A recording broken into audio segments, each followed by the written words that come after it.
সব তো এখানকারই বীজ, আমার এই গাছের হাতের বীজ।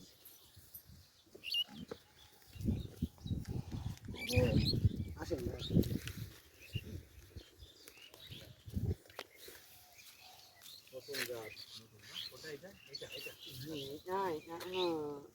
দাঁড়ান, এখনই করে না, আমাদের ইসের সামনে।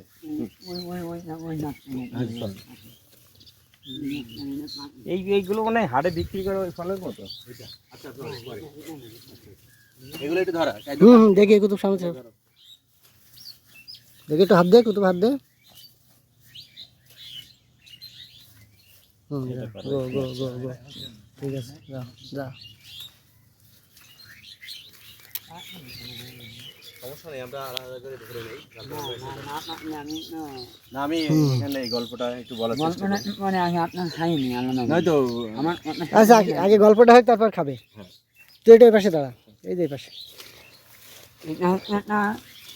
দর্শক, যে ইন্টারেস্টিং গল্পটা এতক্ষণ আমরা মধ্য অংশে ছিলাম, মিডিলে, সেই ইন্টারেস্টিং গল্পের বাকি পার্ট হচ্ছে, উনি যে 3টা অথবা 4টা চারা 22,000 টাকার শখের মোবাইল বিক্রয় করে সে চারা লাগিয়েছিল পরীক্ষামূলক, সেই চারার যে ফসল তা কিন্তু আমরা এখানে দেখতে পাচ্ছি।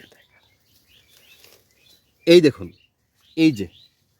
এই হচ্ছে সেই 22,000 টাকা দিয়ে যে মোবাইল বিক্রয় করে পরীক্ষামূলকভাবে যে চাষের আঞ্জাম সৃষ্টি করেছেন ভাইয়া সেখানে, এবং উনি খুব গ্রেটলি এক্সপেক্টেড, সে নিজে খেয়েছে অনেক ভালো। এখন উনি নিজ হাতে আমাকে খাওয়াতে চায় যে আসলে আমার কাছে এটা কেমন লেগেছে।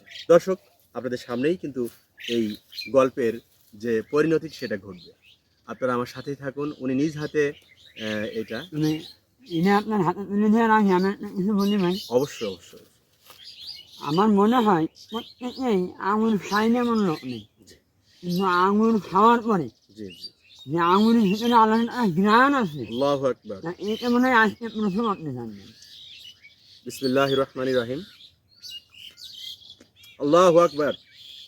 সত্যিই একটা ঘ্রাণ, যেটা আঙ্গুরের ঘ্রাণ আমি কখনো পাইনি। আঙ্গুরের মধ্যে যে ঘ্রাণ আছে সেটা এই প্রথম। এদিক সামনে সামনে একটা আলাদা ঘ্রাণ আছে কিনা, একটা আলাদা ঘ্রাণ, যেটা আঙ্গুরের ঘ্রাণ তো কখনো, এটা যেহেতু আমরা ইম্পোর্টেড একটা ফল, আমরা কখনো অথেন্টিকটা পাই না। সেক্ষেত্রে আজকে আঙ্গুরের একটা যে আলাদা স্মেল, এবং এটা সত্যি খুবই ডেলিশিয়াস। আপনি যদি না খান তাহলে অবশ্যই মিস করবেন। না না, এজন্যই আমি আবার আরেকটা খাচ্ছি। একটা আলাদা স্মেল, রিয়েলি এটা ভাই যা বলেছে তার থেকে বেশি কিছু, একটা আলাদা স্মেল আছে। এটা যে আমি যেমন খাচ্ছি, আপনারা যদি না খান তাহলে অবশ্যই মিস করবেন। আমি প্রথম আঙ্গুরের যে একটা ঘ্রাণ হয়, এই প্রথম আমি দেখতে পেলাম। জাতের নাম আমরা এখানে এমন মানে ভাই আছে, আমাদের ভাই তাকে পাঠাতে যাচ্ছে না, আমার কাছে একটু দে তাহলে। জাতের নামটা কি একটু বলেন, তারপর জাতের নাম আমি সিক্রেট, এটা গোপন রাখতে ভাই। অনেক কথা মানে অনেক এ আছে, বাজান অনেক এর আছে, কিন্তু এটা আমি একটা আলাদা চমক রাখছি। চমক গুড। আচ্ছা, কারণ আমি যদি এটা নাম বলি অনেকেই করে ফেলবে, তাই না? মানে এই নাম বললে অন্য কেউ, আচ্ছা, অসাধু ব্যবসায়ীরাও এটা সুখ গ্রহণ করবে না। যাই হোক, উনি যে সিক্রেট রাখতে চাচ্ছে তার মধ্যে অনেক বেনিফিশিয়ারি ব্যাপার আছে।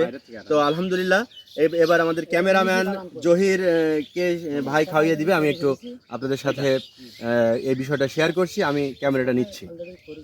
ডাল দিয়ে কলম এটা উঠাই দেবে। হ্যাঁ, এবার জহিরকে খাওয়াচ্ছে আমাদের ভাই, এবার জহির তার ফিডব্যাক দিবে।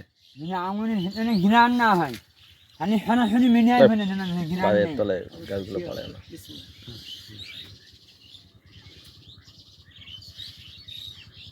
একটা স্মেল পাওয়া যাচ্ছে কিনা, ফ্লেভার আলাদা। আঙ্গুরের যে একটা ফ্লেভার আছে তাই তো আমি জানতাম না। থাক, আর সেটার দরকার নেই। থাক, হয়েছে আর সিলেট না। অসাধারণ ফ্লেভার, এবং বাংলাদেশের আঙুর যে মিষ্টি হয় না, এই কথা এই আঙুরে ভুল প্রমাণ করবে। আচ্ছা আচ্ছা, আর সিলেট না, থাক। মানে জিনিসটা স্প্রে করবে, এই বাটলাটা একদম পাতলা, কিন্তু বাটলাটা শক্ত। আচ্ছা আচ্ছা মানে আচ্ছা। বাটলাটা খাওয়ার কোনো মনে হবে না, আটালের সারের মতো। এটা পুরো একটা চলে আসছে। চলে আসছে। আলাদা একটা ফ্লেভার এটা, হুম। অসাধারণ। আল্লাহু আকবার। আল্লাহ পাক যে নিয়ামত দিয়েছে, বাংলাদেশের আঙুর যে এবার মিষ্টি ভাই হতে পারে বেশি আলাম ভাই। সেটা হচ্ছে এই আঙুর তার প্রমাণ। এই আঙুর খাইলে যে কেউ মানে বলবে যে আমাদের- হ্যাঁ বাংলাদেশেও মিষ্টি জাতের আঙুর হয়। এবং তাই স্মেল, একটা স্পেশালি স্মেল এখানে আছে এবং সো ডেলিশিয়াস। দর্শক, এই আঙ্গুর যদি না খান অবশ্যই কিন্তু আপনি মিস করবেন। শুধু তাই নয়, আল্লাহ পাকের শুকরিয়া আদায় করার মতো আমরা এটা ইম্পোর্টেড একটা এটা আমাদের কাছে ফ্রুটস ছিল, সেই ফ্রুট কিন্তু এখন আর ইম্পোর্টেড না। এটা হচ্ছে আমরা আমাদের প্রাণের কৃষক, আমাদের মাটি ও মায়ের যারা কথা বলে, বাঙালির ঐতিহ্য, আমাদের কৃষক ভাইয়েরা তাদের এই কষ্টার্জিত যে ফসল আঙ্গুর ফলিয়ে আমাদেরকে তারা প্রোভাইড করছে এবং আমরা আলহামদুলিল্লাহ আল্লাহ পাকের নিয়ামতকে নতুনভাবে চিনতে পাচ্ছি। এজন্য আবারও শুকরিয়া আদায় করছি, আলহামদুলিল্লাহ।